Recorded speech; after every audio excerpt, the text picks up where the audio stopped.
sœurs, soyez bénis ce soir, soyez bénis de là où vous êtes.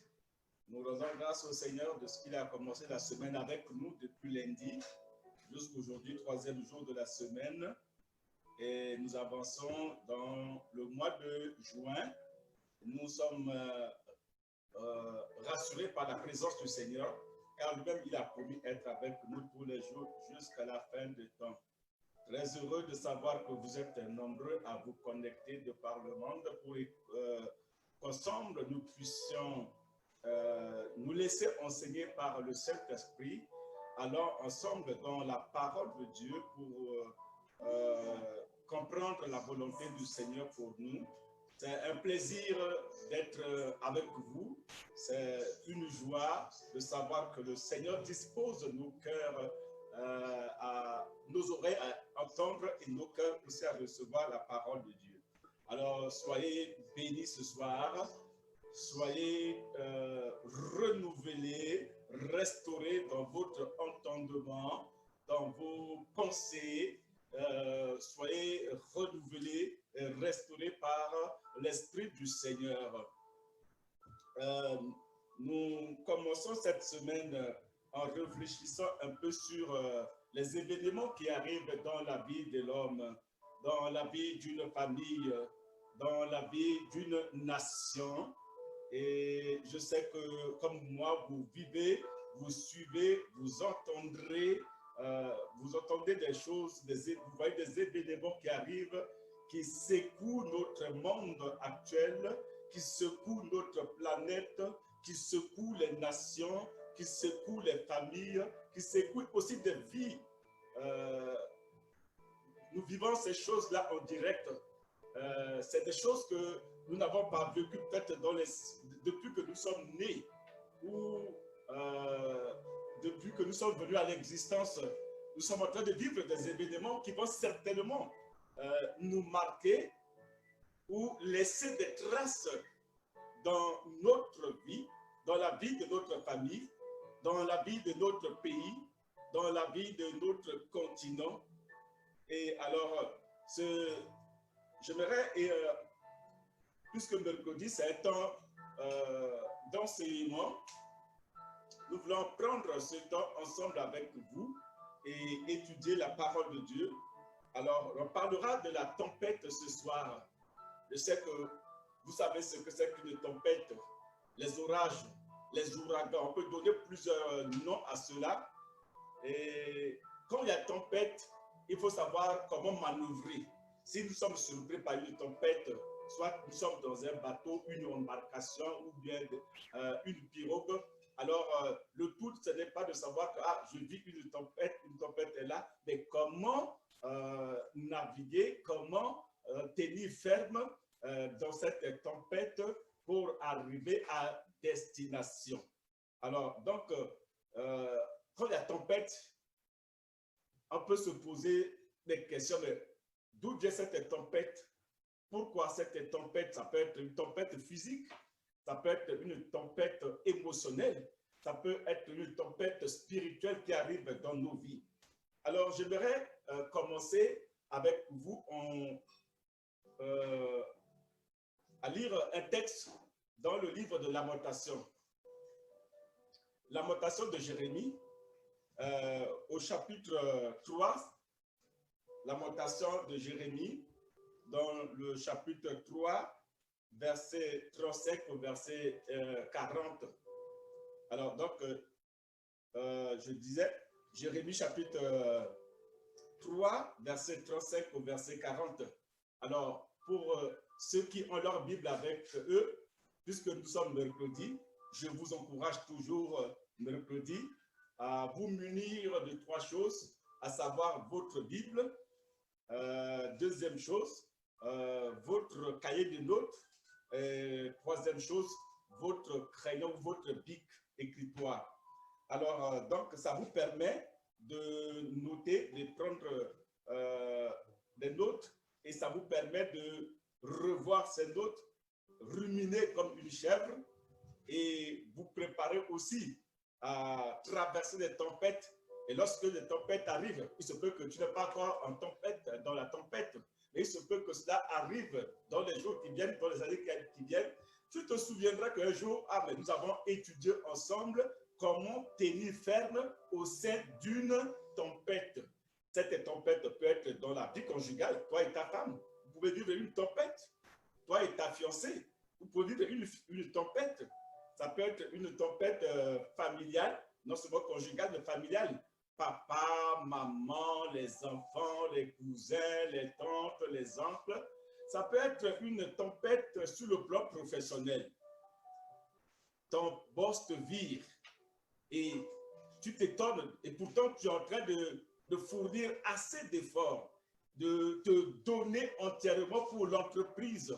Et même par ton service, par ta prestation, l'entreprise a pris de l'envol et tu vois que tu commences à prospérer et sans pour autant t'attendre à une mauvaise nouvelle. Tu arrives au travail, mais tu reçois une lettre de ton patron, de ton boss, de ton directeur qui te remercie, qui te congédie. Et pourtant, rien n'apparaissait à l'horizon, rien ne démontrait que tu allais connaître cette tempête. Et aussi, la tempête dans ta vie personnellement, tu peux vivre ça sur le plan spirituel, un dessèchement, un problème qui arrive dans ta vie, suite à peut-être les relations que tu as même dans l'église peut causer des tempêtes dans ta vie. Ça peut être entre le pasteur et les membres de l'église, ça peut être entre les membres à l'église, ça peut être entre les leaders, entre eux-mêmes les leaders, et nous pouvons vivre les tempêtes à plusieurs niveaux. Et vous savez que lorsqu'il y a tempête, il y a plusieurs catégories d'ouragans dans la vie. Il y a des ouragans degré 1, degré 2, 3e niveau. Donc, les tempêtes dépendent parfois, les tempêtes ont plusieurs niveaux ou plusieurs degrés. Mais je ne sais pas quel est le degré de la tempête que tu es en train de l'ouragan. On peut parler de l'ouragan catégorie 1, catégorie 2, catégorie 3. Alors, je ne sais pas quelle est la catégorie, le niveau de catégorie de l'ouragan que tu vis en ce moment. Donc, nous ne sommes pas tous, nous ne vivons pas tous des ouragans, des tempêtes de même catégorie. Et lorsque la tempête passe de la catégorie 1 à la catégorie 2, ça veut dire que la pression devient très forte, que ça ébranle toute ta vie et tu es tellement sous pression que tu peux imaginer des solutions, des alternatives, développer soit des moyens pour repousser la tempête, pour sortir de la tempête ou attendre le Seigneur pour que Dieu te donne une direction pour pouvoir manœuvrer et sortir de la tempête. Soit tu acceptes la tempête et d'une manière passive, tu attends que la tempête, comme c'est venu, ça passe d'elle-même. Et tu attends là passivement. Mais le problème, c'est de savoir d'où est venue cette tempête. Si c'est une tempête envoyée par le Seigneur, il y a une solution aussi. Si c'est une tempête envoyée suscitée par le diable, l'ennemi de tous les chrétiens, l'ennemi de tous les jours, l'ennemi des rachetés, si c'est envoyé, si la cause, la source est l'ennemi, alors soit que tu discernes mal, tu penses que c'est venu de Dieu, ou bien c'est venu du diable. Et si c'est venu du diable, mais quelle est la solution? Comment sortir de cette tempête-là? Alors, troisièmement aussi, il se peut que cette tempête vienne d'une mauvaise décision, d'un mauvais choix, d'un mauvais calcul que nous avons fait et nous sommes en train de subir les conséquences. Sachez que si c'est un mauvais choix, il y a des conséquences. Si c'est par l'ennemi, il y a des conséquences. Et même si c'est Dieu qui t'envoie la tempête, il y a des conséquences. Alors donc, l'essentiel, c'est de ne pas savoir que mais je vis une tempête. Mais comment je peux savoir que cette tempête vient de Dieu, vient du diable, ou c'est le résultat d'un mauvais choix, d'une mauvaise décision que j'ai prise? Alors, je disais que nous allons lire dans Lamentation de Jérémie au chapitre 3 du verset 35 au verset 40. Lisons ensemble avec vous Jérémie chapitre 3, du verset 35 au verset 40. Alors, je donne lecture de ce texte. Pour ceux qui n'ont pas leur Bible avec eux, peut-être que tu te trouves quelque part où il n'y a pas ta Bible, mais tu peux écouter. C'est bon de lire, de voir le texte et de surligner ou de souligner certaines phrases, ou certains mots ou certains verbes, mais c'est aussi bon que tu écoutes. Quand on viole, je fais la lecture maintenant, Lamentation 3, verset 35 à verset 40. Verset 35, quand on viole la justice humaine à la face du Très-Haut, quand on fait tort à autrui dans sa cause, le Seigneur ne le voit-il pas? Qui dira qu'une chose arrive sans que le Seigneur l'ait ordonné? Souligne bien ça.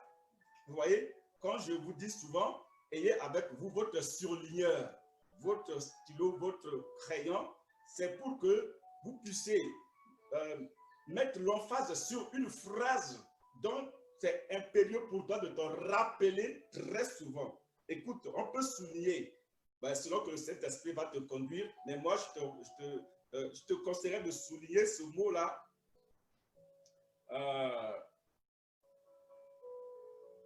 Qui dira qu'une chose arrive sans que le Seigneur l'ait ordonné?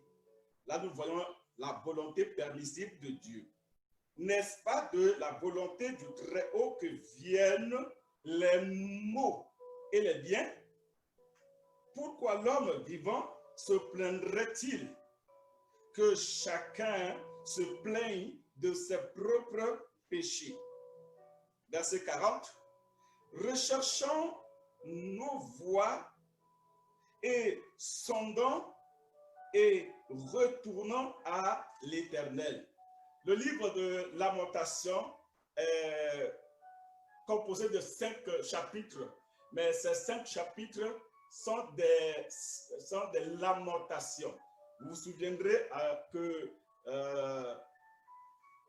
ce livre qui est attribué naturellement à Jérémie, c'est l'un des plus grands prophètes. Quand je dis grand prophète, ce n'est pas par rapport à sa taille, par rapport à son volume. C'est un homme qui a marqué sa génération et qui a travaillé comme Ésaïe sous plusieurs rois. Et donc, son ministère prophétique a duré des années. Alors, lui, il écrit au moins 5 complaintes ou 5 lamentations. On parle de lamentation, quand on parle de lamentation, le 2, c'est qu'on vit un drame, on vit une situation difficile. Et ça parle de la ruine de Jérusalem. Les 5 chapitres parlent de la ruine de Jérusalem avec ses conséquences. Quand on parle de la ruine d'une famille, d'une nation, vous savez, cela laisse des traces. Et cela s'est passé dans les années 587 avant Jésus-Christ. Et pourtant, quand on parle de la ruine de Jérusalem, cela apparaît comme un démenti de la promesse que Dieu a faite dans 1 Samuel. Que, David, ton trône ne disparaîtra jamais. Ton trône est éternel. Mais lorsque nous avons vu l'armée babylonienne venir détruire Juda, Jérusalem, entièrement, le temple réduit en cendres, les murs sont tombés, incendiés, et qu'on a fait une déportation des gens valides, on se disait peut-être que non, Dieu a menti quelque part. Et pourtant, il avait dit que le trône de David ne va jamais manquer de roi. Un roi viendra et il régnera éternellement sur le trône de David. Mais avec la destruction de Juda, avec la destruction de Jérusalem, on peut penser que, en tout cas quelque part, cette promesse n'est pas valable. Il y a des fois des choses qui arrivent dans nos vies qui mettent même en réflexion les promesses de Dieu. Mais sachez que Dieu veille sur sa parole. Ce que sa bouche dit, il veille pour l'accomplir en temps et lieu. Alors, tu peux faire confiance à la promesse de Dieu. Alors, je parlais des tempêtes. Oui, quand on parle de tempête, je disais qu'il y a des tempêtes spirituelles qui arrivent dans nos vies. Mais les tempêtes spirituelles peuvent signifier tout simplement une situation que tu vis. La tempête spirituelle peut être un événement douloureux, très douloureux, que tu es en train de vivre, mais qui génère des pressions à la fois physiques, des pressions à la fois émotionnelles, des pressions à la fois spirituelles. Et lorsque ces tempêtes génèrent des pressions, ces pressions vont soit nous empêcher de progresser. Lorsque la Bible nous exhorte à marcher, à aller de l'avant, de progresser, aller de progrès, bon, on aime bien ce verset, aller de progrès en progrès. De progrès en progrès. C'est cela que la Bible nous exhorte. Mais il y a des événements, des tempêtes qui arrivent et qui génèrent à l'intérieur de nous une forte pression qui fait que, de fois, ça freine notre progrès.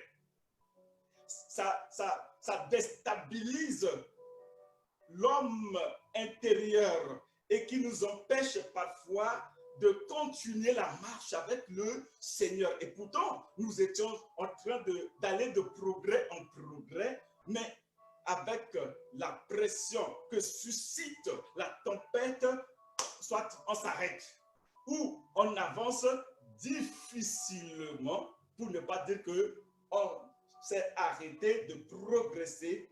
Alors voilà ce que peut être comme conséquence de la tempête qui arrive dans nos vies. Mais je disais tout à l'heure dans l'introduction que lorsqu'il y a tempête, des fois on s'arrête pour se poser des questions. Mais d'où vient cette tempête? D'où vient cette maladie? D'où vient ce problème?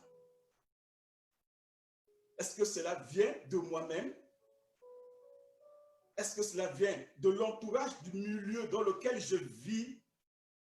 Est-ce que cela vient de Dieu lui-même? Est-ce que Dieu a permis cela? On aura plusieurs exemples, je vous parlerai. Je pouvais bien vous parler de Job. La tempête que Job a vécue, ce n'est pas venu du diable. Le diable a été consulté Dieu. Et c'est Dieu qui a permis au diable d'aller tenter Job. Job n'avait pas pouvoir d'aller tenter, le diable n'avait pas pouvoir pour aller ébranler, toucher la santé, le bien matériel, la famille de Job.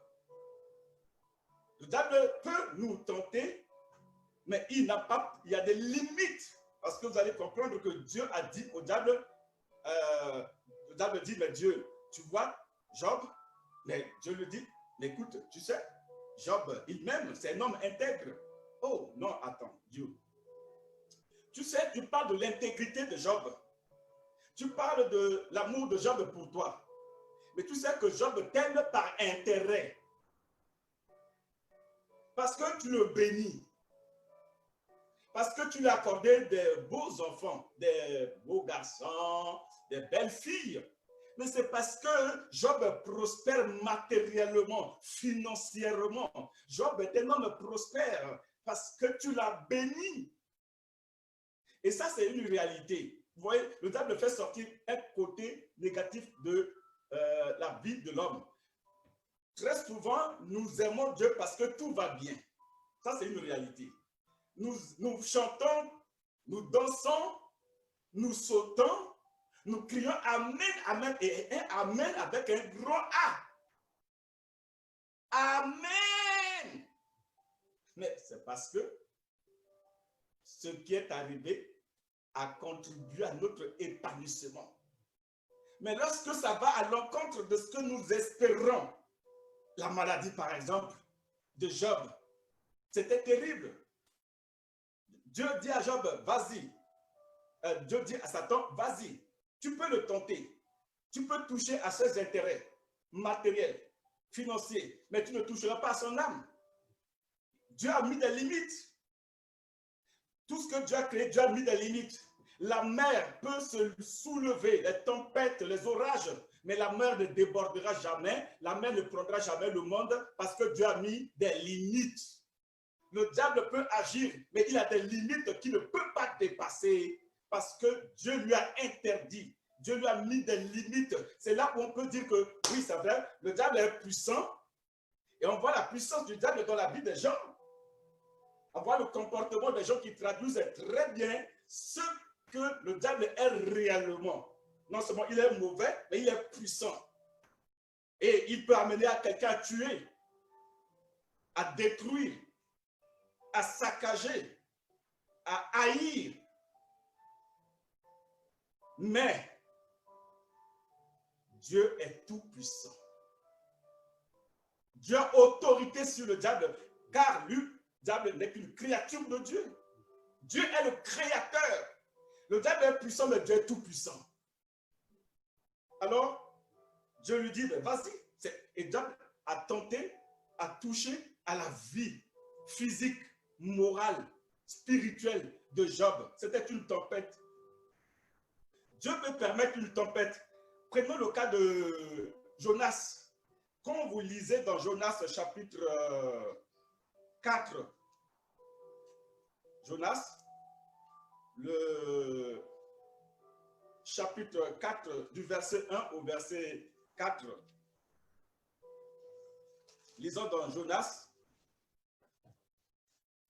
chapitre 4, verset 1 au verset 4.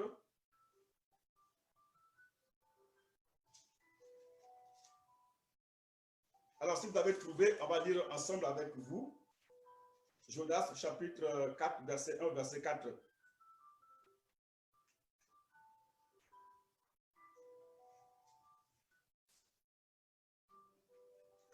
La parole de l'Éternel fut adressée à Jonas, fils d'Amittai, en ces mots: lève-toi, va à Ninive, la grande ville, et crie contre elle. Et lève-toi, va à Ninive, la grande ville, et crie contre elle, car sa méchanceté est montée jusqu'à moi.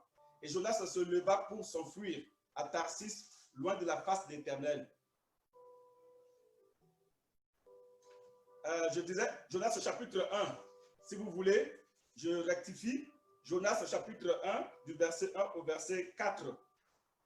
Jonas chapitre 1, verset 1 au verset 4. Je reprends la lecture. La parole de l'Éternel fut adressée à Jonas, fils d'Amittai, en ces mots: lève-toi, va à Ninive, la grande ville, et crie contre elle, car sa méchanceté est montée jusqu'à moi. Et Jonas se leva pour s'enfuir à Tarsis, loin de la face de l'Éternel. Il descendit à Jaffo, et il trouva un navire qui allait à Tarsis. Il paya le prix du transport et s'embarqua pour aller avec des passagers à Tarsis, loin de la face de l'Éternel. Mais l'Éternel fit souffler sur la mer un vent impétueux, et il se leva sur la mer une grande tempête. Tu peux souligner ça? Une grande tempête. Et le navire menaçait de faire naufrage. Une grande tempête. Jonas était missionnaire des missionnaires. Un missionnaire que Dieu a suscité. Dieu avait un plan pour Jonas.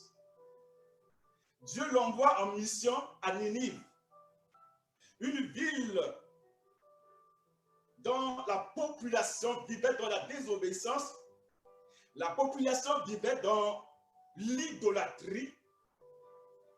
Et Dieu aime la ville de Ninive. Et Dieu a un plan pour ce pays. Et Dieu veut sauver ce pays.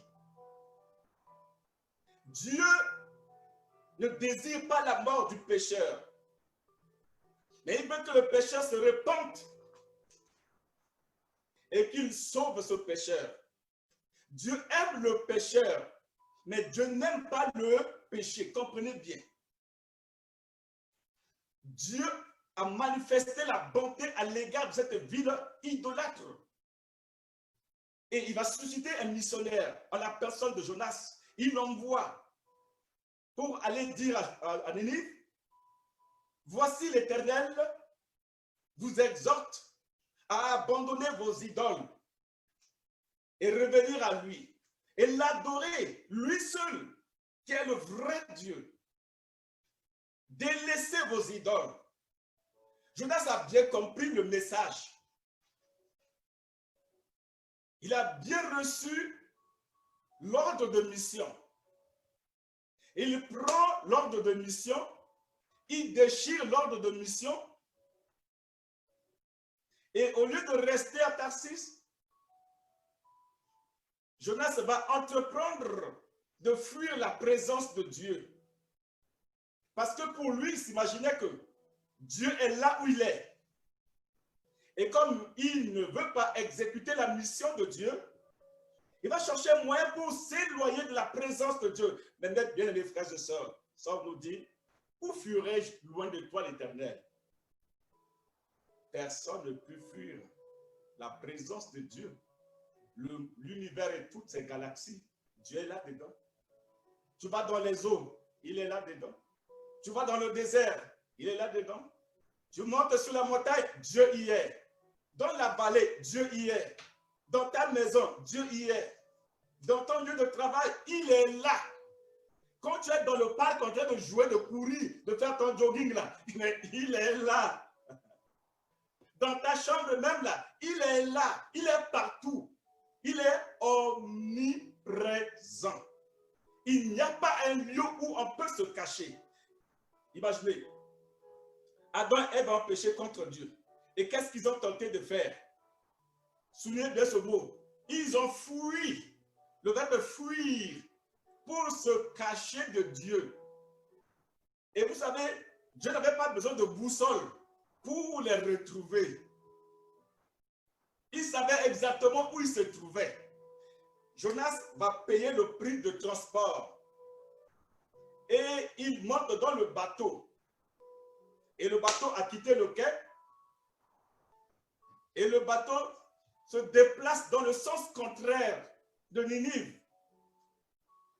Alors, comme Dieu aime la ville de Ninive et que Dieu veut le sauver, Dieu va provoquer un événement, une tempête qui va arrêter Jonas dans sa fuite de la face de l'Éternel.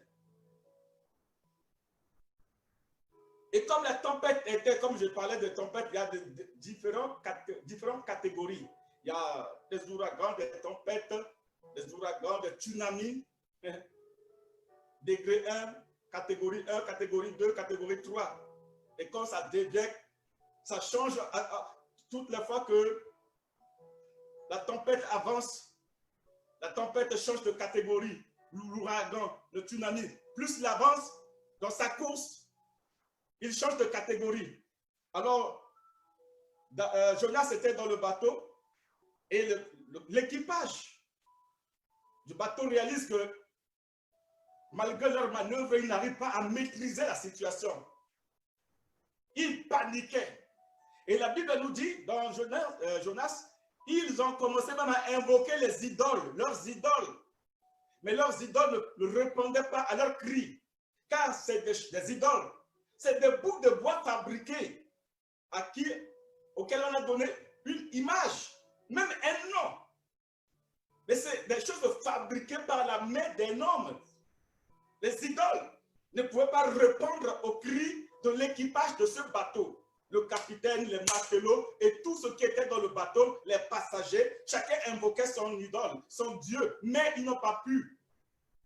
Alors, Jonas s'est levé, il leur a dit, écoutez, le problème ici, c'est moi. C'est moi la cause de vos problèmes. Alors, on lui pose la question, quelle solution faut-il envisager? Il dit, c'est simple. Jetez-moi dans la mer. Et là encore, une solution était très vite trouvée par Jonas. Je ne veux pas périr avec vous, ou je ne veux pas vous faire périr pour rien. Je suis conscient. Je suis un homme responsable. Je ne vais pas être la cause de votre mort. de votre perdition, jetez-moi dans la mer. Et peut-être que Jonas s'imaginait qu'en le jetant dans la mer, il allait se noyer tranquillement au fond de la mer. Et puis, l'histoire de Ninive, là, c'est fini. Ouf, je vais vraiment... Mais là, c'était coriace. Préférer la mort que exécuter la volonté de Dieu. Vous vous imaginez jusqu'où l'homme est peut-être insensé, irréfléchi. Il préfère la mort que obéir à la volonté de Dieu. Est-ce que cela ne nous arrive pas très souvent, nous, même serviteurs de Dieu, nous chrétiens? Mais Dieu, comme il avait un plan, il ne lâche pas. Qu'est-ce que Dieu va faire? On a appris ça déjà même à l'école de dimanche. Hein? Dieu va susciter un gros poisson. Alors ce poisson, qu'est-ce qu'il va faire? Il va avaler Jonas. Jonas ne l'a pas invité.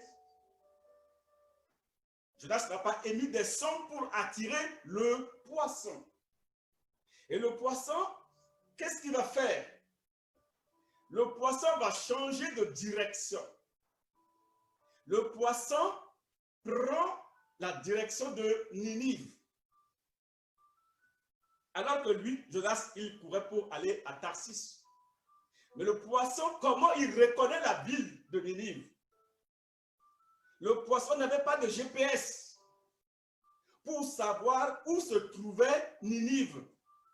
Et selon les calculs des archéologues, Ninive est séparée de Tarsis de presque 3000 km.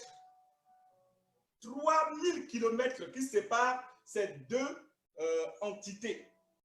Alors, imaginez-vous un poisson qui arrive, qui avale un homme et qui parcourt 3000 km pour l'amener dans le champ missionnaire afin qu'il accomplisse sa mission.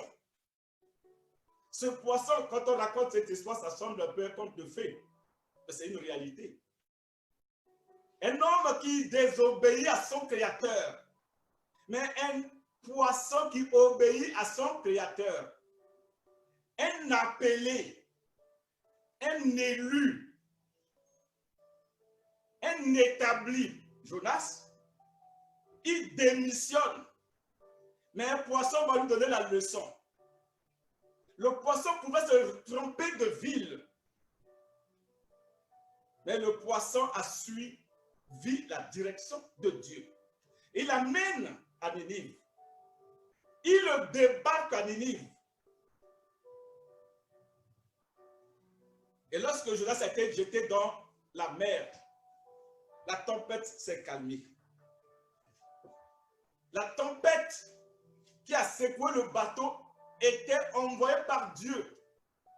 Ça, ce n'est pas le diable. Ça, ce n'est pas un démon qui a suscité la tempête.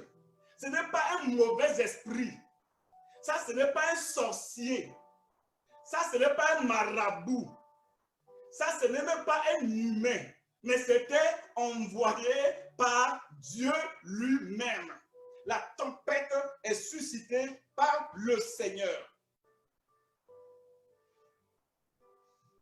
Il y a des tempêtes qui sont provoquées par nos désobéissances. Il y a des tempêtes qui sont provoquées par le Seigneur lui-même. Alors, il faut non seulement savoir que je vis au sein d'une tempête, dans une tempête quelconque, mais Seigneur, d'où vient cette tempête? Et vous savez, l'équipage du bateau a subi des dégâts. Il a subi des dégâts. Ils ont déchargé les cargaisons pour alléger le bateau. Croyons qu'en déchargeant les cargaisons de ce bateau, ça va alléger le bateau au point que le bateau n'allait pas couler. Ils ont vidé une partie des marchandises. Vous voyez? Ce sont les conséquences d'une désobéissance.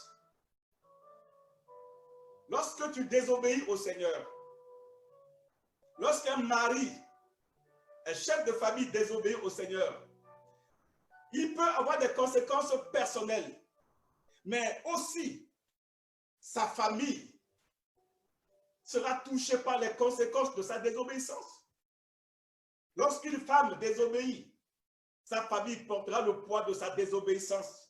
Tout comme un homme ou une femme qui obéit au Seigneur, sa famille va aussi bénéficier de la grâce que Dieu fait à celui-ci. Alors, père, fais attention. Maman, responsable d'église, vous savez, le comportement d'un leader influence ceux qui sont avec lui. Le président de la République, son comportement peut influencer, son leadership peut influencer la nation. Akab était dans la désobéissance, mais tout Israël a subi les conséquences. Un chef de famille, son leadership peut influencer sa famille. Toute désobéissance a des conséquences personnelles, mais aussi familiales, nationales, régionales, continentales et même internationales. Mais bien aimés, tout ce qui arrive n'est pas forcément du diable. Il faut savoir discerner quel est le problème vrai. Ça, c'est très important. Alors, comment la tempête va s'arrêter? Nous avons dit que le poisson est venu. Mais avant d'atterrir à Ninive, vous voyez ce qui s'est passé pour que la situation se calme. Quand vous lisez dans Jonas chapitre 2, du verset 1 et verset 10 au verset 11, Jonas chapitre 2, verset 1, vous sautez, vous lisez verset 10 au verset 11. On dit, l'Éternel fit venir un grand poisson. Ça, c'est le verset 1 du chapitre 2. Il fit venir un grand poisson pour engloutir Jonas et fut dans le ventre, et Jonas fut dans le ventre du poisson 3 jours et 3 nuits. Verset 10. Jonas dit, pour moi, je t'offrirai des sacrifices avec un cri d'action de grâce. J'accomplirai le vœu que j'ai fait. Le salut vient de l'Éternel. L'Éternel parla au poisson et le poisson vomit Jonas sur la terre. Oh, mais c'est beau. Jonas, dans le poisson, il formule une prière, mais ce n'est pas une intercession qu'il a fait. Ce n'est pas une requête, une prière de requête. Non pas une prière de supplication. Mais Jonas a fait une prière de repentance. Il s'est repenti de sa démission. Je disais, un missionnaire démissionnaire. Il a démissionné à l'ordre de la mission que Dieu lui a donnée, d'aller à Ninive, de crier, d'attirer l'attention de ce peuple sur sa condition et amener ce peuple à la repentance et que Dieu pardonne ce peuple et que Dieu sauve ce peuple. Pour Jonas, Ninive, le peuple ninivélois, n'était pas dit de recevoir le pardon de Dieu. Vous voyez, c'est ça le problème des Juifs à l'époque. Ils pensaient que le pardon, c'est justement pour eux. Le salut, c'est pour Israël. Et les autres peuples n'ont pas droit à ce privilège. Ils oublient que car Dieu a tant aimé le monde. Dieu n'a pas dit seulement j'ai tant aimé Israël, mais Dieu a tant aimé le monde. Et le monde comprend tous les 5 continents. Le monde comprend toi aussi qui m'écoutes, moi y compris. Dieu a tant aimé le monde. Dieu ne veut qu'aucun péché ne périsse de son péché, mais que tous parviennent à la connaissance du salut. Il était choisi pour révéler Dieu à ce peuple.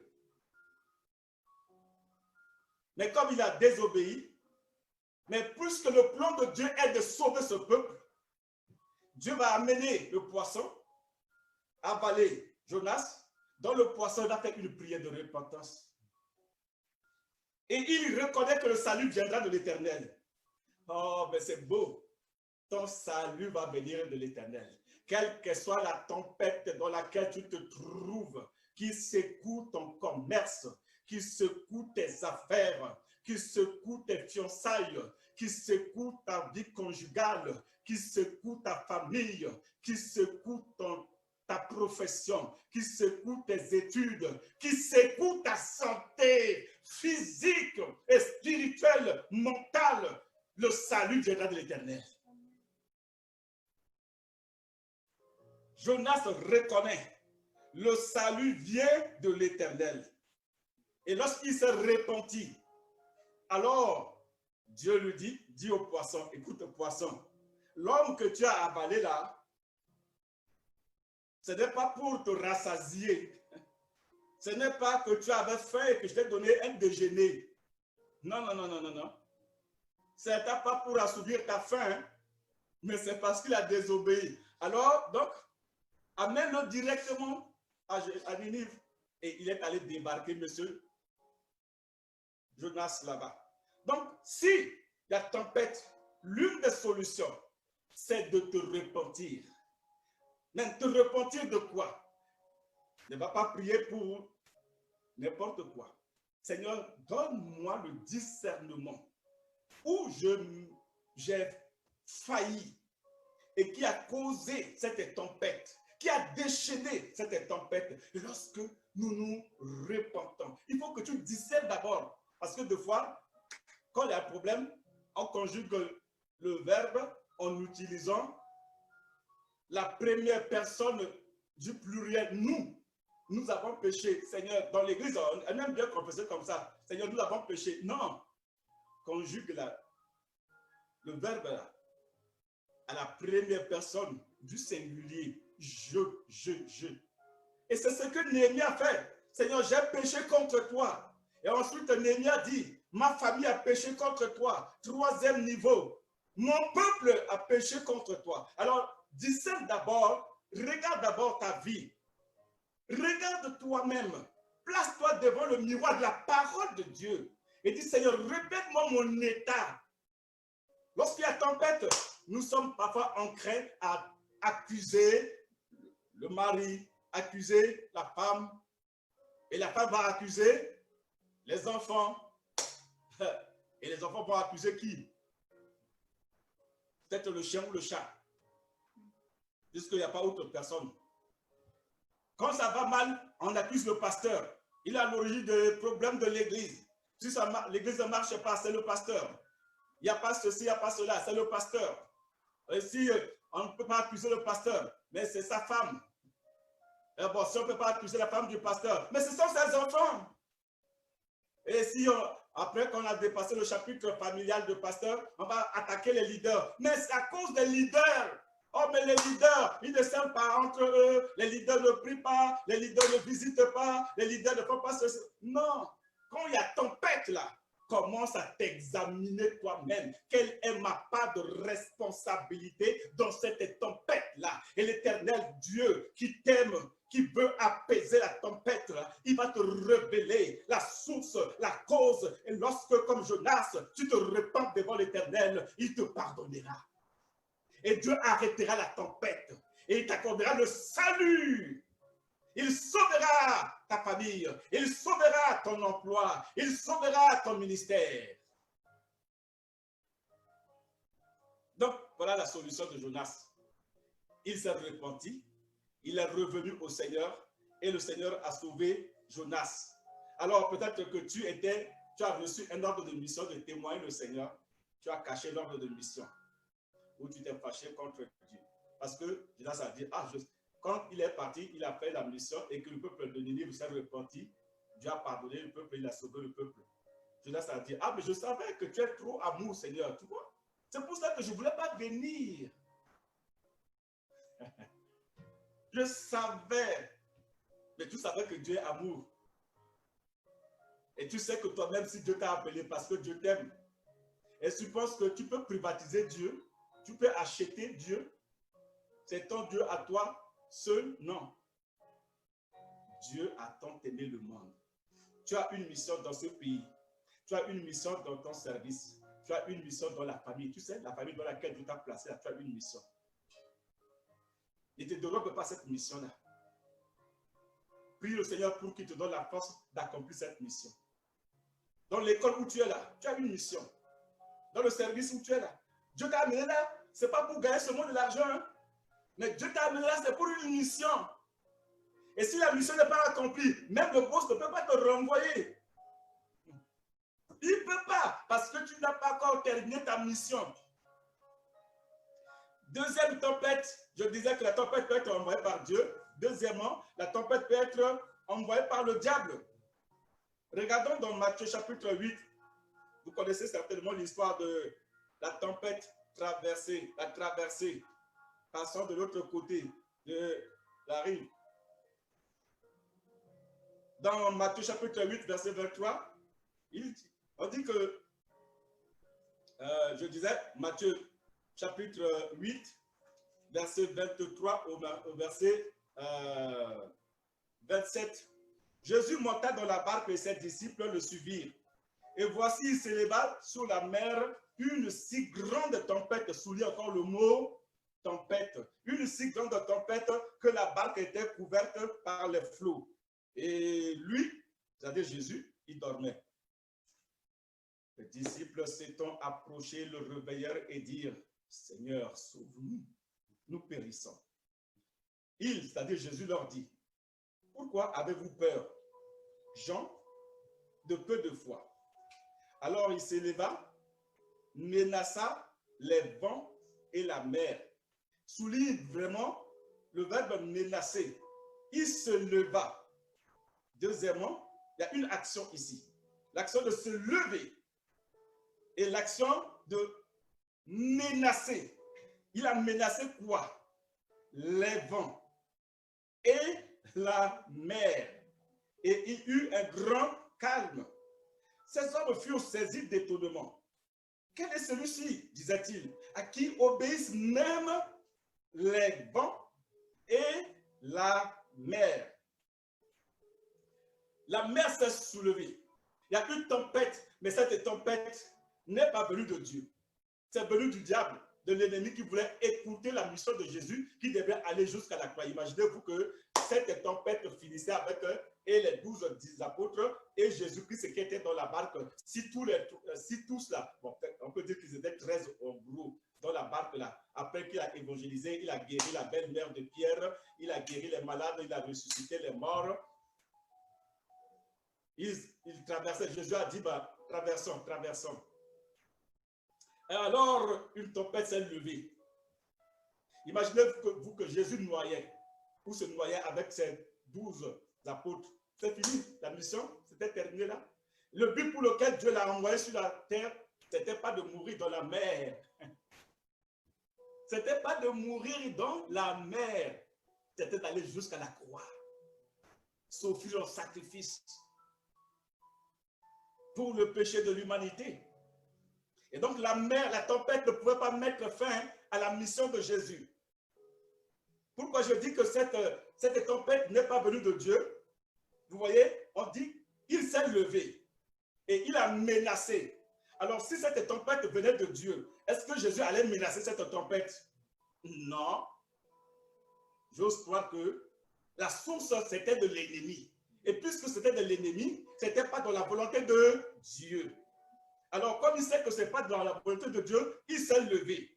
Si c'était dans la volonté de Dieu, Jésus, la Bible nous dit qu'il dormait tranquillement, épuisé de fatigue. Il dormait. Alors, beaucoup de gens pensent que Jésus n'était pas humain. Il est Dieu, il est esprit. Mais là, cette partie nous montre que Jésus dormait. Un esprit ne peut pas dormir. Jésus était à la fois homme et Dieu. Et la preuve de l'humanité de Jésus est montrée ici. Il dormait.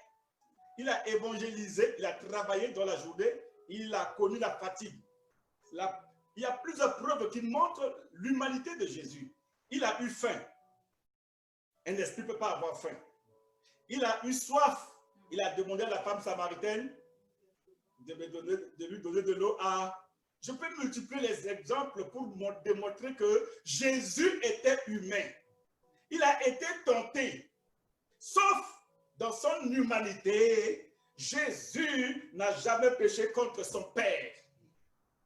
Voilà ce qui fait la différence entre lui et les autres. Jésus a été tenté, il a dormi, il a eu faim, il a eu soif. Jésus s'est levé, il a menacé la tempête, en sachant que cette tempête-là n'est pas venue de Dieu. Ce n'est pas la même tempête au temps de Jonas. Non, non, non. Il reconnaît ça. Alors, quand il y a une tempête dans ta vie, prends du temps pour aller dans la présence de Dieu, dans le calme, et demande, Seigneur, révèle-moi ta volonté. Qu'est-ce qui fait? D'où vient cette tempête-là? Et cette tempête, Jésus l'a menacé. Il s'est levé. Il y a une tempête qui peut se lever contre ta famille. Et quand tu sais que cette tempête n'est pas d'origine divine, mais satanique, démoniaque, sorcière, lève-toi.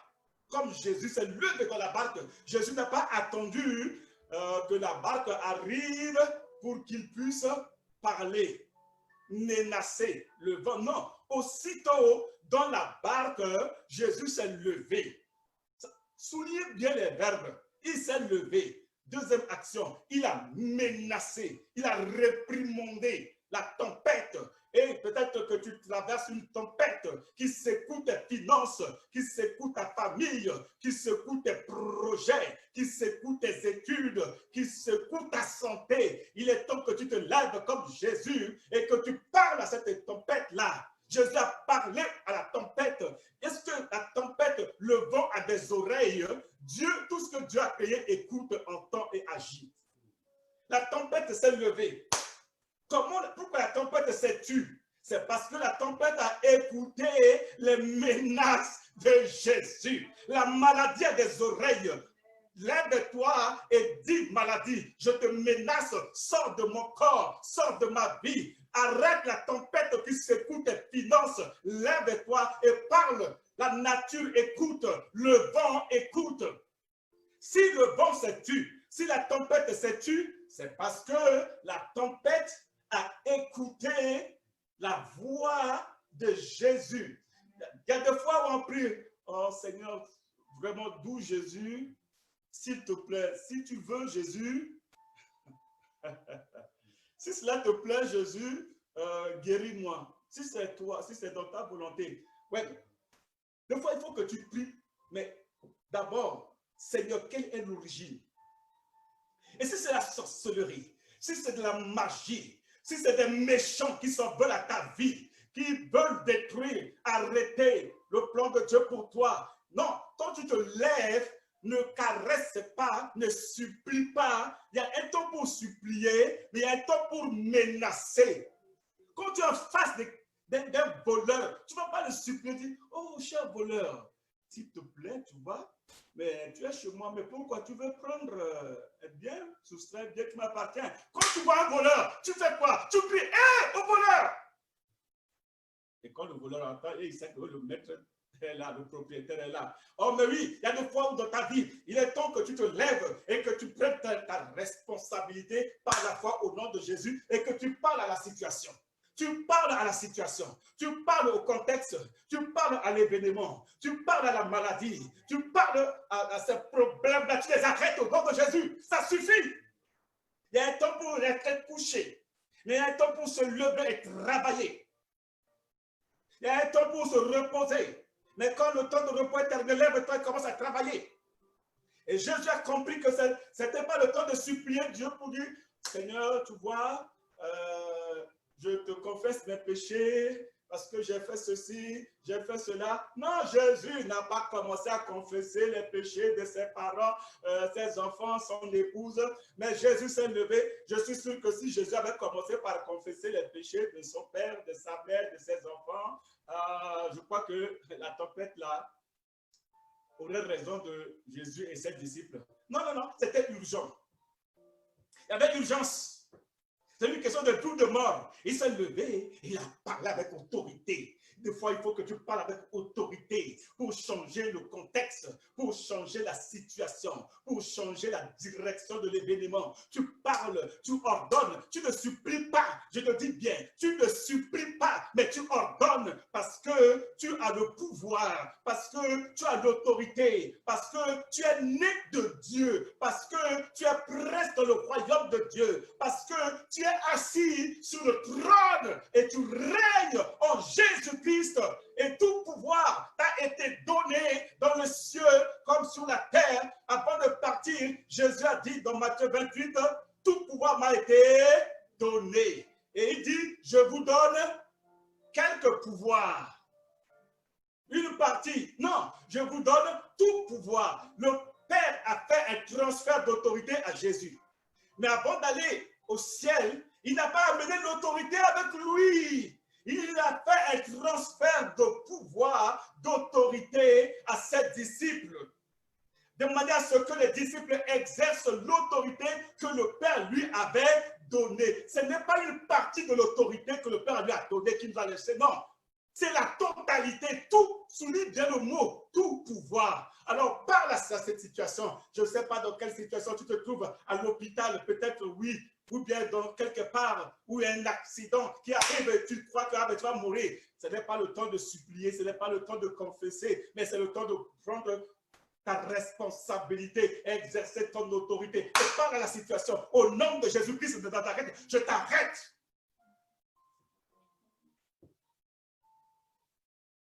Le vent a écouté.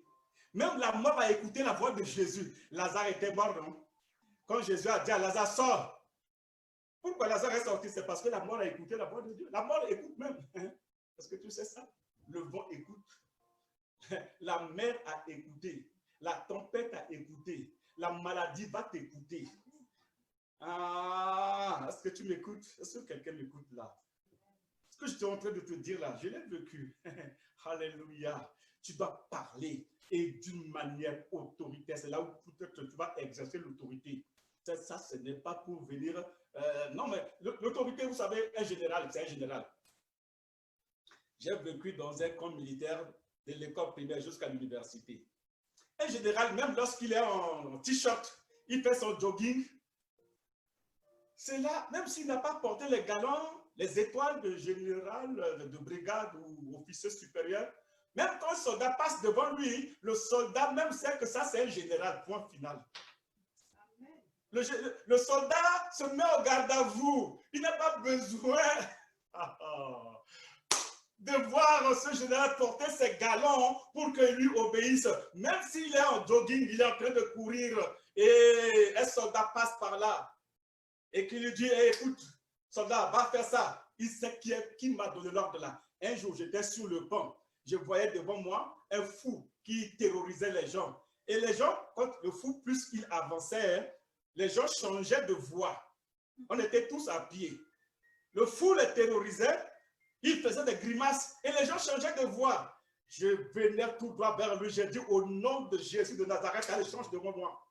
Change de voie devant moi.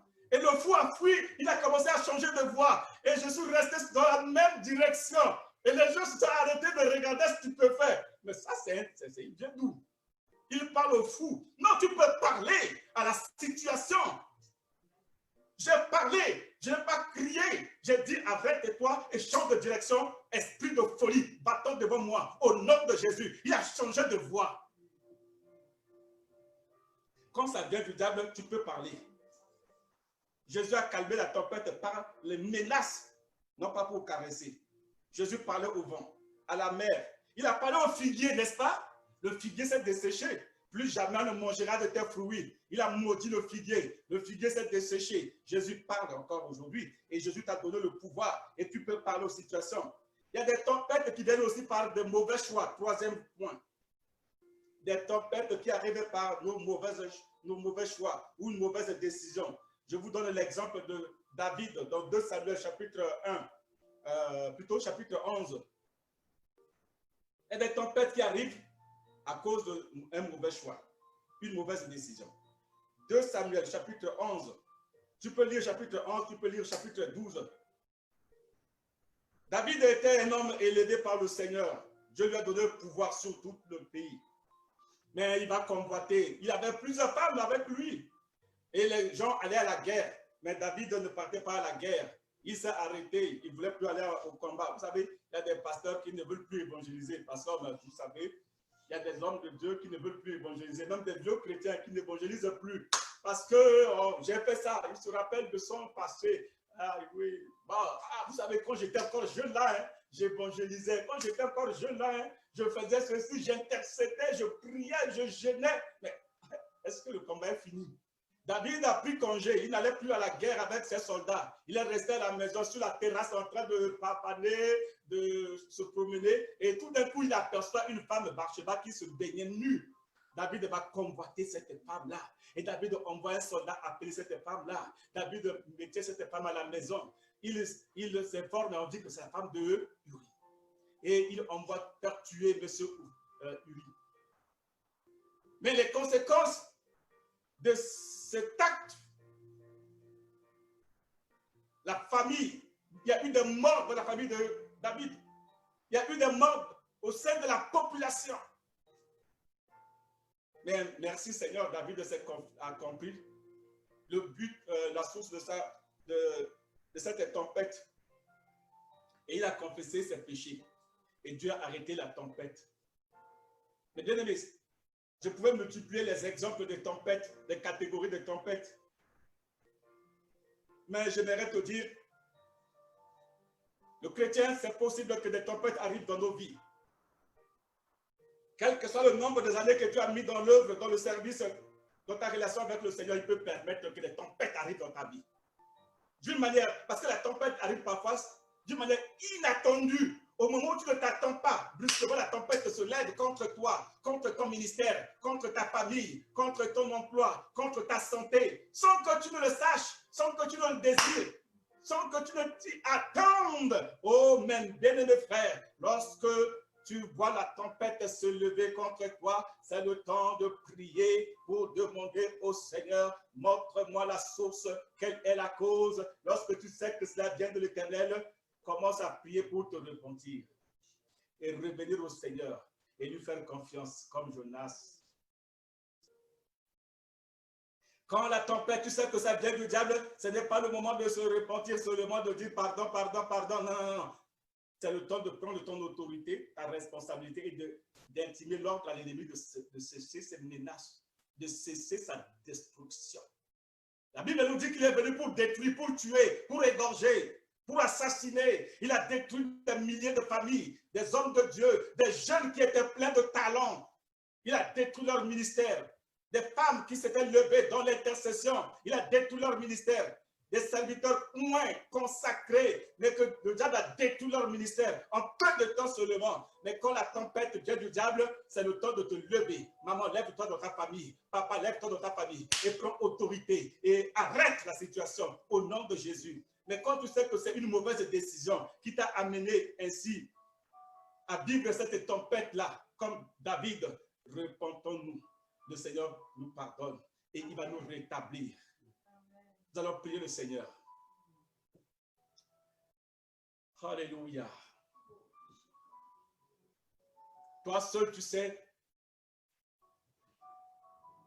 ce que tu vis en ce moment. La tempête qui secoue ton ministère. La tempête qui secoue ta santé. La tempête qui secoue ta profession. La tempête qui secoue tes fiançailles. La tempête qui secoue ta famille, ta vie conjugale. La tempête qui secoue ton pays. Oui, il est temps que tu ailles auprès du Seigneur et que tu lui demandes pardon. Si cela vient de Dieu. Seigneur, pardonne toute désobéissance, toute démission de la mission que tu nous as confiée. Et Seigneur, merci parce que tu nous as donné plein pouvoir sur la nature. De même, Jésus a parlé au figuier, il a parlé à un arbre, il a parlé au vent, à la tempête, aux orages, aux tsunamis.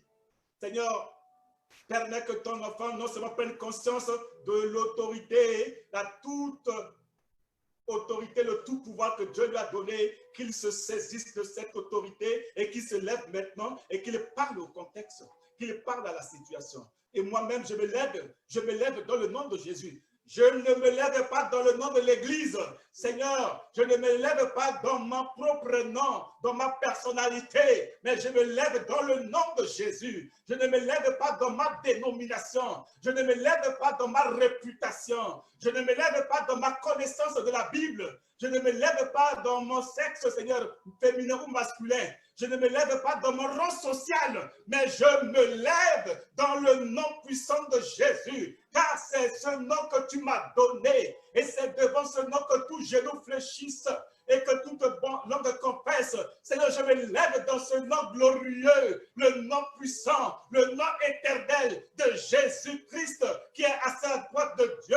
Je me lève dans ce nom parce que tu m'as dit tout ce que vous demanderez en mon nom. Et c'est dans le nom de Jésus que je parle maintenant à cette situation qui secoue la famille, qui secoue le ministère, qui secoue la santé, qui secoue le projet de la famille. Je me lève maintenant. Je te menace, vent de l'ennemi. Je te dis, arrête-toi et quitte maintenant ma famille dans le nom de Jésus de Nazareth. Et que si, Seigneur, celui qui m'écoute prend conscience de sa situation et qu'il sait que l'ennemi est en train de menacer, la ruine menace sa famille, la ruine menace son projet, qu'il se lève et qu'il parle en ton nom, exauce-le et que, Seigneur, l'ennemi se taise. Que toute voix qui se lève contre lui se taise maintenant. Au nom de Jésus de Nazareth, nous te disons merci, Seigneur.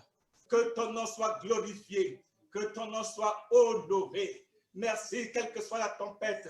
Donne-nous d'être calme en toi et d'attendre le salut de l'Éternel. Jonas a réalisé. Il a compris que le salut viendra de l'Éternel. Dans le mot salut, il y a la délivrance. Dans le mot salut, il y a la guérison.